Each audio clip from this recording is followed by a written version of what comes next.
Do you remember when you warily watched for the slight changing of the hue of leaves? When the subtle shortening of days and the slight crispness in the air meant only one thing? With growing anxiety, you watched the month of August be ripped from her secure place on the front of the fridge as September, with his big, fat, red circle marking the beginning of school, stood proudly mocking you. I hated that refrigerator calendar. But September also brought the carnival. You see, I love carnivals. I mean, love them. Where else can you run around, scream, laugh, feel your heart instantly drop to your stomach, and stuff yourself silly with cotton candy and corn dogs? Of course, there were always amusement parks, but those are too permanent. Like a beautiful, fleeting dream, carnivals set up for a few days, then move on to the next town. Their very essence is a series of passing moments. Though I enjoyed all aspects of the carnival, my favorite ride was the Tilt-A-Whirl. Unlike a roller coaster with its predictable twists and turns, the Tilt-A-Whirl keeps you guessing.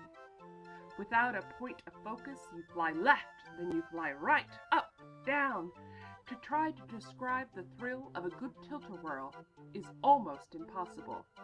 Tilt-a-whirls are meant to be experienced.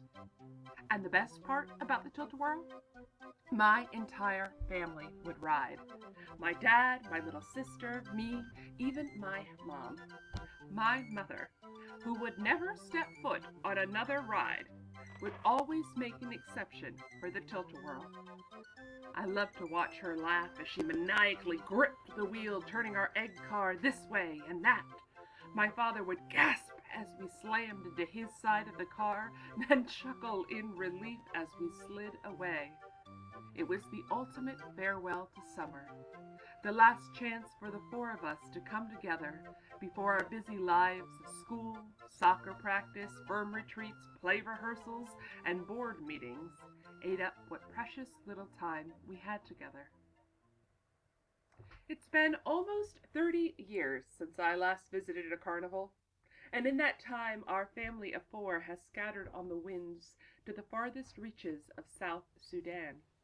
It is rare that we find time to get together, and when we do, our compressed visits are often hurried and haggard. This past summer, the four of us decided to take an overnight getaway to Rehoboth Beach. Following a dinner of Maryland blue crabs, we found ourselves strolling along the boardwalk, enjoying the evening salt air, when suddenly, was that the smell of stale popcorn? Our ears began to tingle. Was that the whir of a Ferris wheel? We glanced to the left. There, lights flashing in a frenzy of possibility, was a carnival. Suddenly, we were 7 and 4 years old again. Please, Dad, just one ride, or maybe two.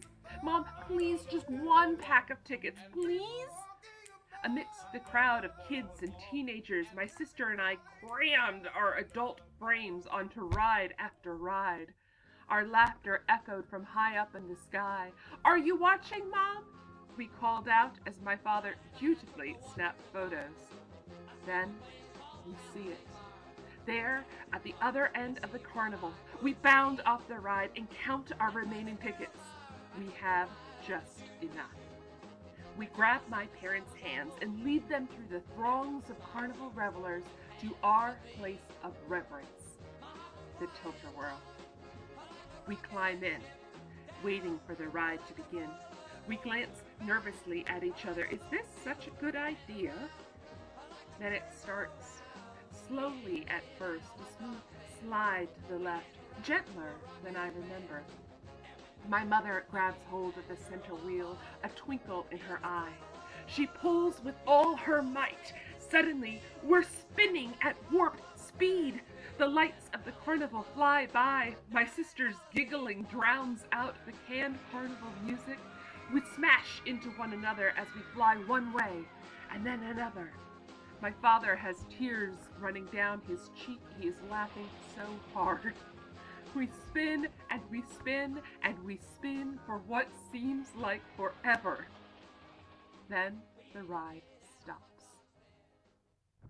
Breathless, we look at one another. We have upped the median age on that tilt-a-whirl by a good 30 to 40 years. But in our hearts, in that moment, we are kids again. And in our hearts, in that moment, we are reminded of the true gift of family.